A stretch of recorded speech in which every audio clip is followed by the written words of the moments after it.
Isang kahangalan po ang doktrina ng tinatawag nilang Trinidad. Ating sagutin itong banat na banat sa pananampalatayang Katoliko gamit ang mga referensya. Pero pag maipit, ang hahanapin nila ay Biblia na.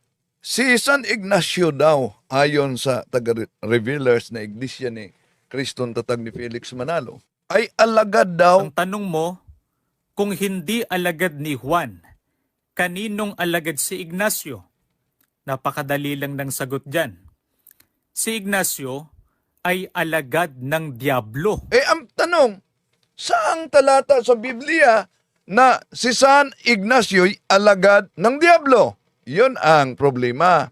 Gumamit ng referensya kaugnay ni San Ignacio, pero pag maipit, tatakbo sa Biblia. Ito naman ang tanong ko sa iyo, Mr. Wendell Talibong. Kung para sa iyo ay alagad ni Juan si Ignacio, anong talata ng Biblia mababasa na si Ignacio ay alagad ni Apostol Juan? Sagutin mo yan. Ano ang tawag pag sila ay allergy na sa referensya dahil deferensya ang kanilang aral? Pasugo Magazine nila, ito po ang mabasa natin, 1961, sa Pangulong Tudling ito, sa pahina 1, nakasulat, malalantad ang kabulukan, kaya ayaw ng mga referensya. Nako! Kasi kamalingan, pag palaging inulit-ulit ay magmukha talaga ang katotohanan para sa ating mga kapatid na kulang ang kaalaman.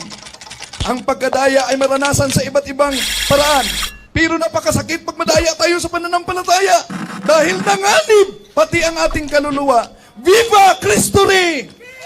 Pro Dio et Ecclesia. So, sa pagkakataong ito mga kapatid, ating tatalakayin at sagutin itong kampo ng The Revealers na banat sa pananampalatayang Katoliko gamit ang mga referensya. Pero pag sila, iba't ibang mga aklat. Pero pag maipit, ang hahanapin nila ay Biblia na. Si San Ignacio daw, ayon sa taga-revealers na iglesia ni Kristong Tatag ni Felix Manalo, ay alagad daw ng Diablo. Eto. Ang tanong mo, kung hindi alagad ni Juan, kaninong alagad si Ignacio? Napakadali lang ng sagot dyan. Si Ignacio ay alagad ng Diablo. Bakit? Sino ba ang Diyos na itinuro ni Ignacio? Di ba't Diyos na may tatlong persona? Sino ba ang Diyos na itinuro ng mga apostol? Hindi ba't ang Ama lamang? Kaya ang Diyos na itinuro ni Ignacio, Diyos-Diyosan. Kanino bang alagad ang naglilingkod sa Diyos-Diyosan? Di ba't alagad ng demonyo? Yan. Ang pahayag ng taga-revealers at ito isa-isahin natin. No, ang Trinity, Diyos-Diyosan. Di kung ang Trinity, Diyos-Diyosan, lalabas pati ang Ama, Diyos-Diyosan na. Para sa kanila, ang ating Panginoon Jesucristo, Diyos-Diyosan. Yon ang aral sa iglesia ni Manalo. Tuloy natin. Ito naman ang tanong ko sa iyo, Mr. Wendell Talibong. Kung para sa iyo ay alagad ni Juan si Ignacio, anong talata ng Biblia mababasa na si Ignacio ay alagad ni Apostol Juan? Sagutin mo yan. Yan. Anong talata daw ng Biblia na mabasa na si San Ignacio ay apostol ni San Juan? Ibig sabihin dito, gustong ipalitaw nitong manalistang ito mga kapatid na dapat ang turo ay nakabatay sa Biblia. Pag wala sa Biblia, ganun sila. Di dapat paniwalaan. Di balik natin sa kanya. Di ba sinabi na si San Ignacio daw ay alagad ng demonyo? Ang tanong, saang talata sa Biblia na si San Ignacio ay alagad ng Diablo? Yun ang problema. Gumamit ng referensya kaugnay ni San Ignacio, pero pag maipit, tatakbo sa Biblia. Ano ang tawag pag sila ay allergy na sa referensya dahil deferensya ang kanilang aral? Pasugo Magazine nila, mga mahal na kapatid, ito po ang mabasa natin. 1961, sa Pangulong Todling ito, sa pahina 1, nakasulat, malalantad ang kabulukan, kaya ayaw ng mga referensya. Nako, nasa pasugo ninyo yan. Imagine, ang kanilang aral, gusto nilang ipalitaw na si San Ignacio ay ay founder ng simbahang Katoliko. Referensya ang ginamit nila. Pero pag maipit, Biblia ang hinanap nila. Halimbawa, si San Ignacio, ano ba ang kanilang turo? Kailan ipinanganak si San Ignacio? Pakinggan natin ang taga-revealers. Nang ipanganak si Ignacio ninyo, probably 35 AD. Taon yan kung kailan ang Kristo ay matagal nang umakyat sa langit. Oh, yan. Napansin ninyo mga kapatid, kung kailan ipinanganak si San Ignacio? Tanong, gumamit pala sila ng history. Dahil hindi yan mabasa sa Biblia. May mabasa ba sa Biblia na sa taong iyon ipinanganak si San Ignacio? Wala. Therefore, gumagamit sila ng history. Tanong, kung gumamit kayo ng history, kaninong alagad si San Ignacio? Balikan natin ang kanilang pasugo mga kapatid. Alam nyo, itong pasugong ito, itong dahilan na natataranta ang mga miyembro ng The Revealers. Bakit? Sa kanilang pasugo magazine, nakasulat diyon ang aklat ni Robert. Sinipi nila. At doon, isinulat, batay din sa quotation nila sa aklat ni Robert na ang pamagat, What think ye of Christ? Si Tomas Katangay ang nagsulat niyan. Ano po ba ang mabasa sa pasugo Pebrero 1977, page 7. Ito mabasa mga mahal na kapatid. Si Tomas Katangay ang sumipin ito. The author of What Think Ye of Christ made a sweeping conclusion that those who deny the alleged deity of Christ are heretics. After the New Testament times, many heretics arose and denied the doctrine of the deity of Christ.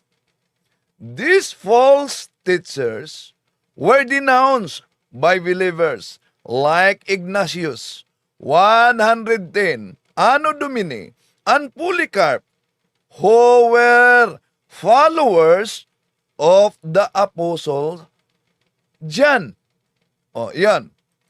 Alam nyo, ano ang palusot ng mga ministro ni Felix Manalo kaugnay dito mga kapatid?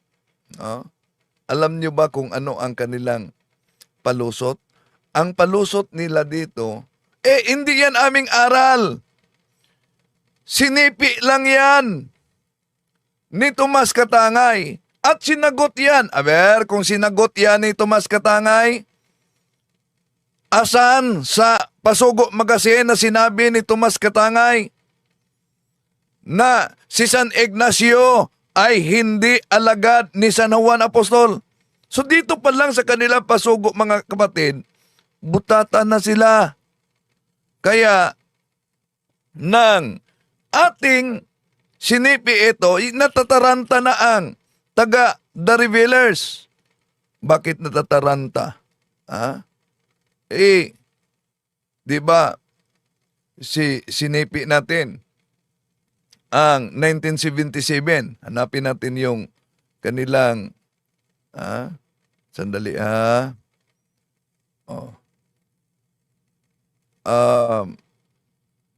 natataranta dahil ang ipahanap ay 1997. Naku, ang layo. Bakit? 1977, pagkatapos 1997 ang ipahanap. Natataranta. Hinanap ko pa ang naturang pahayag, mga kapatid, kaugnay diyan. Okay. So, balikan natin. Dito, butata talaga sila pag ipalitaw nila na si Ignacio ay founder ng simbahang Katoliko. Bakit? Si Cristo, si Ignacio. At tinawag na Iglesia ni Cristo, si Cristo Katuko. Iglesia Katolika, si Ignacio.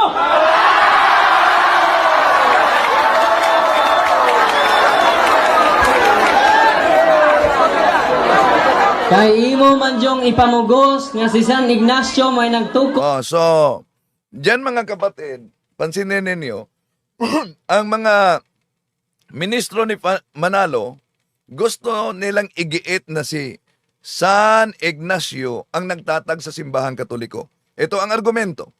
Kung si San Ignacio ang nagtatag sa simbahang Katoliko at kung si San Ignacio 107, 110 Anno Domini, therefore, ikalawang siglo yan. Pero paano nila tutulan itong nakasulat sa kanilang Pasugo Magazine? Marso, Abril 1987, page 4 ni Philjon Fuentes. I have nothing against the fact that the Catholic Church, which exists to this day, could be traced back from the 1st century. Nasa pasugo nila mismo nagsabi na ang simbahang Katoliko ay maipabalik sa unang siglo. Ngayon, kung para sa mga revealers at sa mga ministro ni Felix Manalo, ang simbahang Katoliko ay itinatag ni San Ignacio. Abay, mga kapatid, isip-isip kayo. Bakit? Una, balikan natin ang kanilang Pasugo Magazine.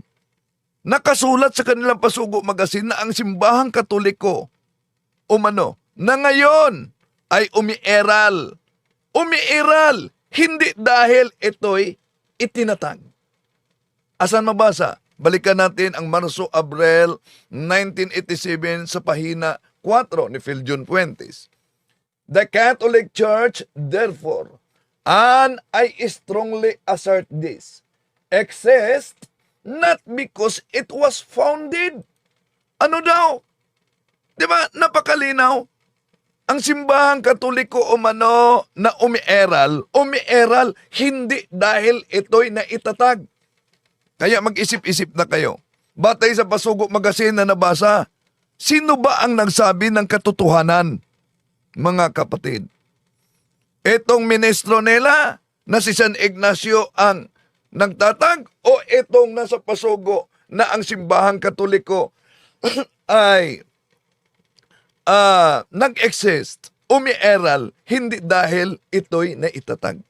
Pero alam nyo ba, paano nila binasa ang aklat Katoliko para igiit na si San Ignacio ang founder? Ito mga kapatid. Matod sa ilang libro, kinsay gi-invento sa pangalang Katolika. Usbon ko. Yeah? It was first used by Saint Ignatius. Catholic is the ancient name by which the Church of Christ has been known for 19th centuries. It was first used by Saint Ignatius, Bishop of Antioch in Syria. Pagkatapos, the church founded by Christ is here for the first time called the Catholic Church. Napansin niyo ang binasa? The Church of Christ founded the church is here, founded by Jesus Christ for the first time, called the Catholic Church. Paano nagiging si San Ignacio ang founder? Binasa niya. Ulitin natin. Matod sa ilang libro, kinsay giimbento sa pangalang Katolika. Usbon ko. Yeah? It was first used by Saint Ignatius. Catholic is the ancient name by which the Church of Christ has been known for 19 centuries. It was first used by Saint Ignatius, Bishop of Antioch in Syria. Pagkatapos, the church founded by Christ is here for the first time called the Catholic Church. Matod yan. O yan, na pinalakpakan, binasa niya, hindi dapat mabasa mga kapatid. The Church of Christ is here for the first time called the Catholic Church. At kung kahit saan man tingnan, ito, protestante ito, ang Halles Bible Handbook, mabasa natin, kaninong alagad, imagine, kahit protestante, hindi katoliko ha, nabasa na natin sa kanilang pasugo, may quotation sila. Yon ang mahirap nila ipaliwanag mga kapatid. Kung sino ang founder ng simbahang katoliko, nagkontra-kontrahan sila. Sa pahina 977, tingnan nyo, kaninong alagad si San Ignacio? Ignatius, Bishop of Antioch, and pupil of the Apostle John. So, kaninong alagad siya? Alagad siya ni San Juan. Ngayon, para pagtakpan ang nakasulat sa kanilang pasugo magazine na si San Ignacio ay alagad ni San Juan, giniit talaga nitong kaanib ng The Revealers na si San Ignacio daw ay alagad daw ng Diablo. Pagkatapos, dahil di nila masagot kaninong alagad, may tanong siya sa akin, saang talata sa Biblia na si San Ignacio ay alagad ni San Juan? Inasa pasugo na nila, di ba? Nabasa. Asan sa pasugo ninyo? Referensya. Huwag kayong tatakbo sa Biblia. Dahil kahit kayo'y gumagamit ng referensya, ngunit diferensya. Asan sa pasugo ninyo na nagsabi na si San Ignacio ay hindi alagad ni San Juan? Aber, yon ang challenge natin nila. Okay, tuloy natin mga kapatid. Ito, ang pahayag ng The Revealers. Isa-isahin natin. Nang ipanganak si Ignacio ninyo, probably 35 AD. Taon yan kung kailan ang Kristo ay matagal nang umakyat sa langit. Nang ipinanganak daw umano si San Ignacio, ano daw? Ginamit nila referensya. Nasa Biblia ba yan? Wala. Pagkatapos, pag sila'y maipit, asan yan sa Biblia? Tulad nito, balikan muna natin, isa-isahin natin ito. Ang tanong mo, kung hindi alagad ni Juan, kaninong alagad si Ignacio? Napakadali lang ng sagot dyan. Madali sagutin, basta walang pinagbatayan. Pero, paano ninyo tutulan? Ito nakasulat sa inyong pasugo magazine na si San Ignacio ay alagad ni San Juan. Kaya mga kapatid, nung palaging ginamit nila na si San Ignacio ay alagad, ay nagtatag sa simbahang Katoliko na hindi naman yan mabasa, bunga lang sa kanilang kuro-koro at maling unawa, kanilang pinatunayan ng Iglesia Katolika ay tunay. Bakit ginamit nila si San Ignacio? Na si San Ignacio ang unang nag-imbento sa pangalang Catholic. Kung tingnan natin sa ibang aklat, it was invented by St. Ignacio in order to distinguish between the true church and the churches founded by men. Oh. The schismatic churches. Ngayon, may mabasa ba sa referensya na si San Ignacio ay hindi alagad di San Juan? Onda. Ang ginawa nila, nag-imbento ng istore. Dito niyo makita, istore versus history. Bakit? Dahil alagad daw umano si San Ignacio, madaling sagutin sa Diablo. Si Ignacio ay alagad ng Diablo. O, yan. Ang sabi ng mga iglesia ni Manalo. Si San Ignacio ay alagad ng Diablo. Aber, asan mabasa? Sa referensya na si San Ignacio ay alagad ng Diablo. Wala. Pero, kung puntahan natin ang aklat mismo ng dating kasama nila, eto'y delikado. Bakit? Alam nyo ba kung ano ang sinabi ni Egmedio Sabala? Kung itong aklat ninyo ang pagbatayan natin sa pahina 16. Ito po mga kapatid, mabasa ninyo. Sa pahina 16, sabi ni Egmedio Sabala, minsan nga ay nabanggit pa niya sa akin, ito'y tumutukoy niya kay Felix Manalo, sa akin, na siya'y marunong pa kay San Pedro at kay San Pablo. At kung hindi ako nagkakamali, ganito ang naipahayag niya. Ang iglesyang ito'y hindi sa Diyos, kundi sa Diablo. Nako, delikado. May batayan tayo sa aklat na ako ay naging ministro ng Iglesia ni Cristo. Kaya, ibalik natin. Buti tayo, may batayan. Dating kasama nila, narinig niya personal knowledge galing kay Felix Manalo na nagsabi, ang iglesyang ito ay hindi sa Diyos, kundi sa Diablo. O, ngayon, nang sinabi nila na si San Ignacio ay alagad ng Diablo, asan mabasa sa history? Asan mabasa sa referensya? Yon, diyan ninyo makita mga kapatid na diferensya talaga ang kanilang aral. No? Diferensya ang kanilang aral. Okay, tuloy natin. Bakit si San Ignacio daw ay alagad ng Diablo? Tuloy natin. Bakit? Sino ba ang Diyos na itinuro ni Ignacio? Di ba't Diyos na may tatlong persona? Sino ba ang Diyos na itinuro ng mga apostol? Ona, ang itinuro ni San Ignacio, Diyos na may tatlong persona. O, sige nga, magbasa kayo sa Biblia. Asan mabasa sa Biblia na ang nagturo na Diyos na may tatlong persona ay Diablo?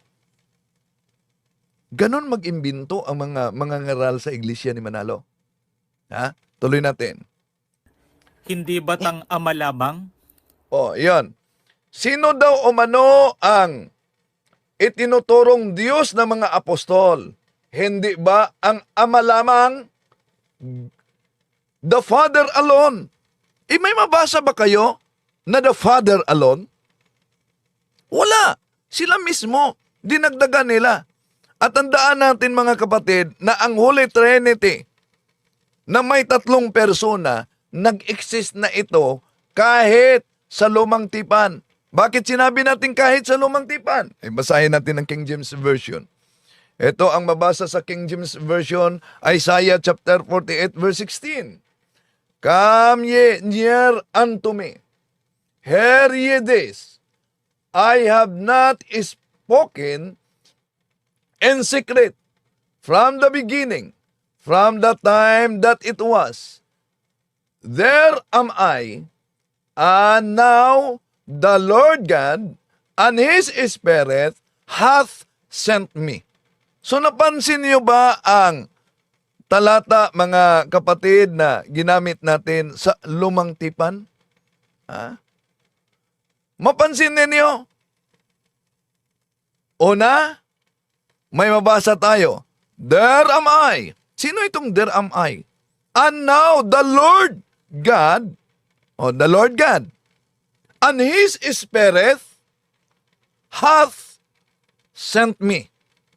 May Spirit, may pinadala, at may nagpadala.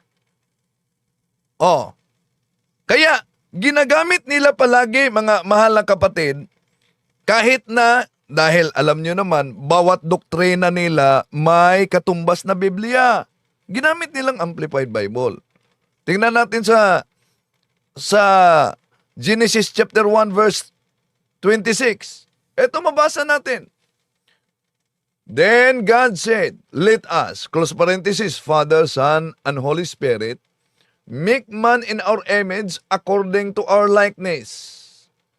Not physical but spiritual, personality, and moral likeness, and let them have complete authority over the fish of the sea, the birds of the air, the cattle, and over the entire earth, and over the entire that creeps and crawls on the earth. So, di ba gusto nila letra for letra at gamit nila ang salin na ito? So, therefore mga kapatid, ang salin na ito ay na ginagamit nila, naghayag na sa 3 persona. Pero 3 Diyos ba yan? Hindi. At maliban dyan mga kapatid, sa Mateo Kapitulo 3, versikulo 16-17, makita natin yan, na inihayag ang 3 persona sa binyag ng ating Panginoon Jesucristo. At ginamit din nila yung The Voice Bible. Ginamit nila yan. Anong mabasa natin sa The Voice? Diyan sa Mateo Kapitulo 28-19. Ito, go out and make disciples in all the nations, ceremonially wash them through baptism in the name of the triune God, Father, Son, and Holy Spirit. Di ba? Sila gumagamit ng iba't ibang salin para suportahan ang kanilang doktrina. So pansinin ninyo ang binanggit sa Biblia, mga kapatid, tungkol sa bautismo. Di ba? Nandyan ang konsepto sa Trinity, Triune God. Dahil binanggit ang 3 karakter, ang 3 persona sa iisang pangalan, singular name. Baptize them in the name. Hindi po sinabi na plural. Baptize them in the names. Name po. Bakit singular na 3 naman ang binanggit diyan na karakter sa San Mateo Kapitulo 28, versikulo 19? Dahil ito ang mabasa natin sa Revelation chapter 16 verse 9. People were burnt by the scorching heat and blasphemed in the name of God who had power over these plagues. But they did not repent or give Him glory. So, name referring to God. So, iisang Diyos, ngunit 3 persona. Dito, matanggap ng mga INC, mga kapatid.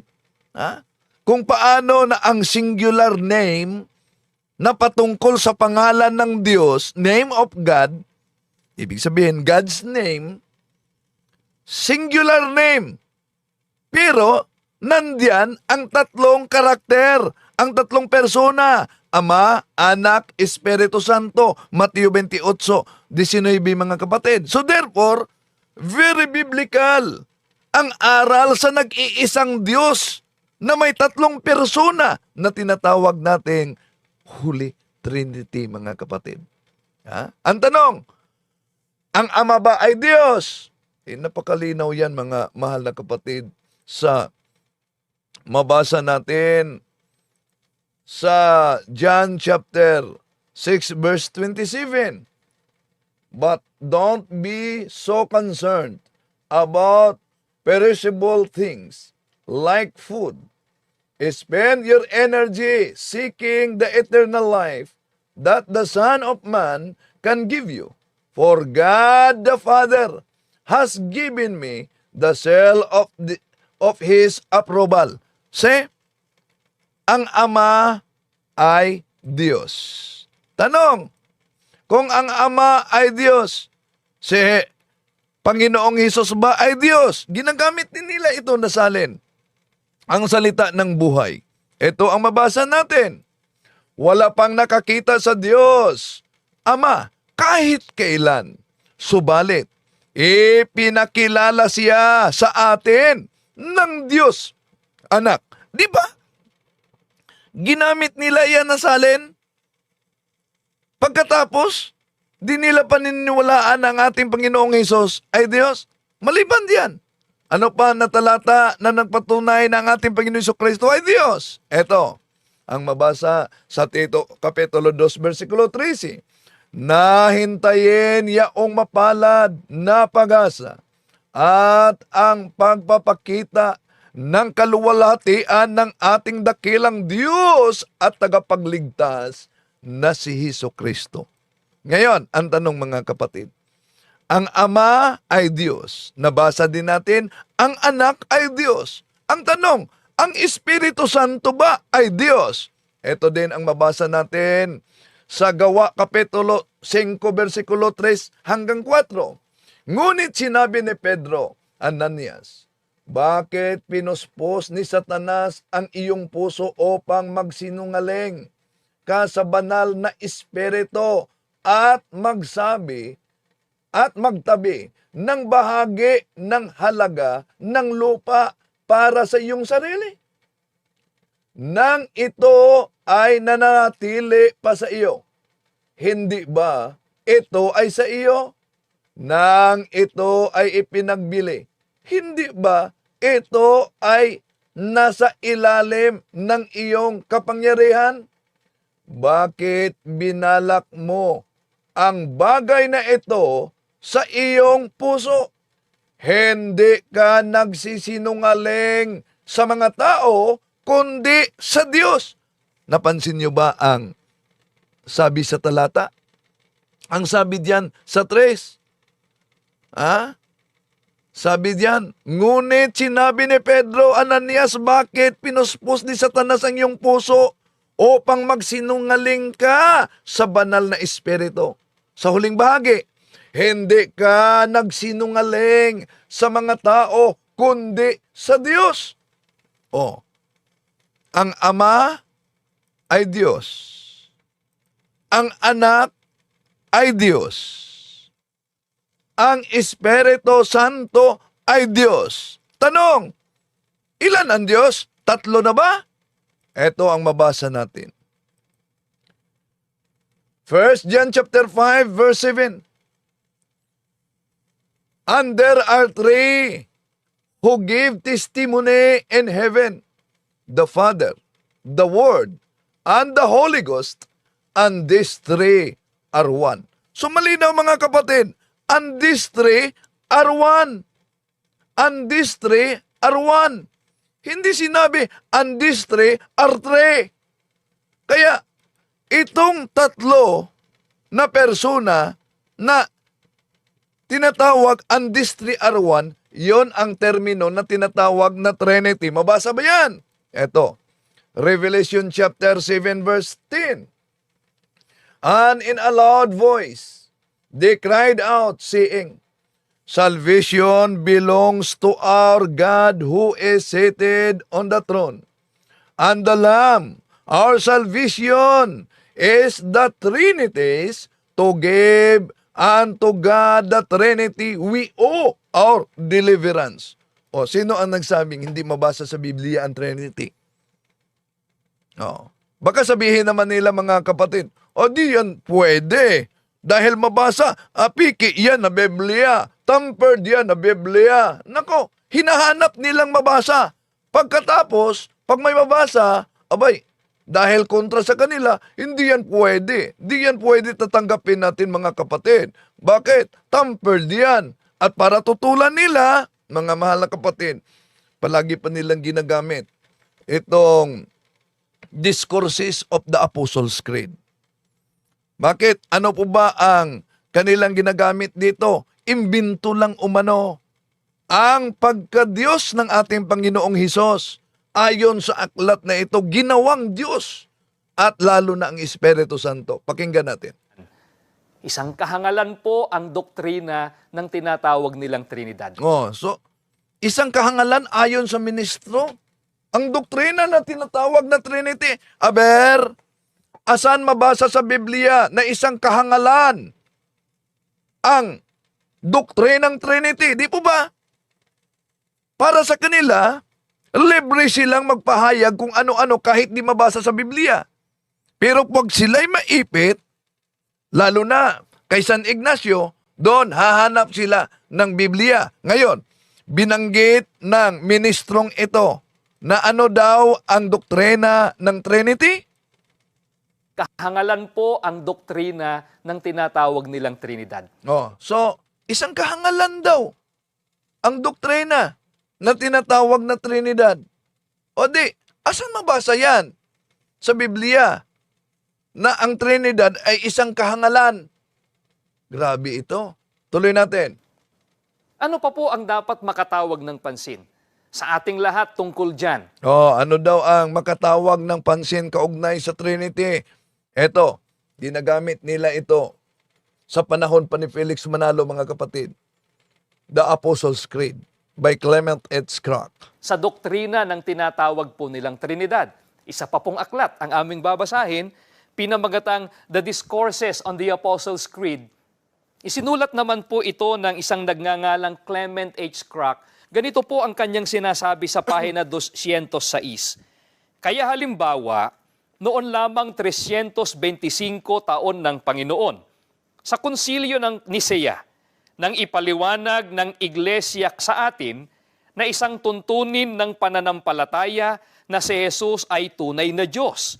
Noong 381, sa konsilyo ng Constantinopla, ipinaliwanag na isang tuntunin ng pananampalataya na ang Espiritu Santo ay Diyos. Mga kaibigan, napansin po ba ninyo ang binasa po natin? Magkaibang petsa po at pagkakataon ang pagkakaimbento o pagkakabuo ng mga aral na ang ating Panginoong Jesucristo at ang Espiritu Santo ay Diyos daw. Yan. Magkaibang pizza daw. Hindi pizza, taon. No?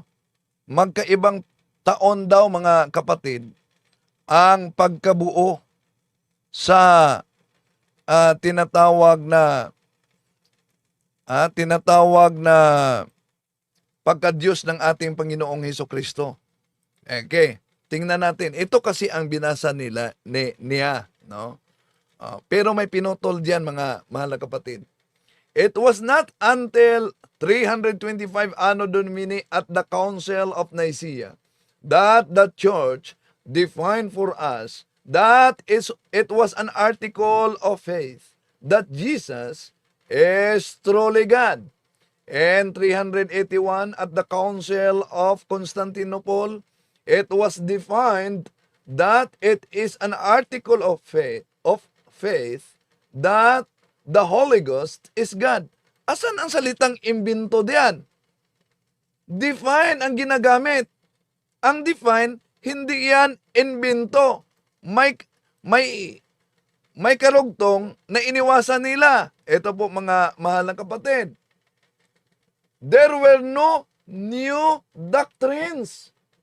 It was only after they were being denied that the church reaffirmed and made clear that had been taught, what had been taught by Christ and His apostles. Yun pala ang ibig sabihin ng idineklarar, hindi ito bagong doktrina. Noon lamang, may mga tumututol na mga erehes na ang simbahan ay pinanindigan talaga at nilinaw ang aral ng ating Panginoong Hesukristo at ng mga apostol kaugnay sa Santissima Trinidad. Kaya napansin niyo mga kapatid, isang uring pandaraya, pinuputol. Pagkatapos yung binasa, dinagdagan ng kasinungalingan. Dahil ang nakasulat, defined. It was defined by the council. Ang pahayag ay, it was invented. Ang layo, di ba? Kaya, kung kasinungalingan na sa simula, kasinungalingan na sa lahat, at kasinungalingan sa unawa. Mag-ingat, dahil ang kasinungalingan, ama niyan, Juan 8:44, ay ang Diablo. Diba? Napatunayan na natin sa ating pagtalakay, mahal na kapatid, na ang Trinity ay mabasa sa Biblia at yung pagka-allergy nila ng Pasugo Magazine, napatunayan na natin sa Pasugo Magazine, 1961 page 1, na nalalantad daw ang kabulukan kaya ayaw sa kasaysayan sa referensya. At napatunayan na natin, 1977, pahina 7, na sa kanilang Pasugo Magazine, na si San Ignacio ay alagad ni San Juan Apostol. At napatunayan na natin, mali ang sabi nila na si San Ignacio ang nagtatag sa simbahang Katoliko dahil sa kanilang Pasugo Magazine, Marso-Abril 1987, pahina 4, sinabi na ang Katoliko ay umiiral ngayon, hindi dahil ito'y naitatag. Ayan, napatunayan na din natin mga kapatid kung sino ang tinawag na iglesia sa Diablo ayon sa aklat na ako ay naging ministro ng Iglesia ni Cristo sa pahina 16. Napatunayan na din natin na ang tatlong personay nag-exist na sa Isaias Kapitulo 48, versikulo 16. At mabasa din sa Amplified Bible na ginagamit nila sa Genesis Kapitulo 1, versikulo 26. At napatunayan na natin gamit ang The Voice Bible na may mabasa sa Mateo 28:19-20 na Triune God. Napatunayan natin, mga mahal na kapatid, na ang Ama ay Diyos. Juan Kapitulo 6, versikulo 27. Napatunayan natin na ang anak, ang ating Panginoon Jesucristo ay Diyos. Juan Kapitulo 1, versikulo 18. Napatunayan natin na ang Espiritu Santo ay Diyos. Gawa Kapitulo 3, versikulo 4. At ito, Ama, Anak, Espiritu Santo, napatunayan natin ayon sa 1 John chapter 5, verse 7, na these three are one. At itong these three are one sa Amplified Bible, tinatawag sa Revelation chapter 7 verse 10, Trinity. Kaya, sino ngayon ang nagturo sa sinabi nilang Kahangalan po ang doktrina ng tinatawag nilang Trinidad. isip-isip naman pag may time?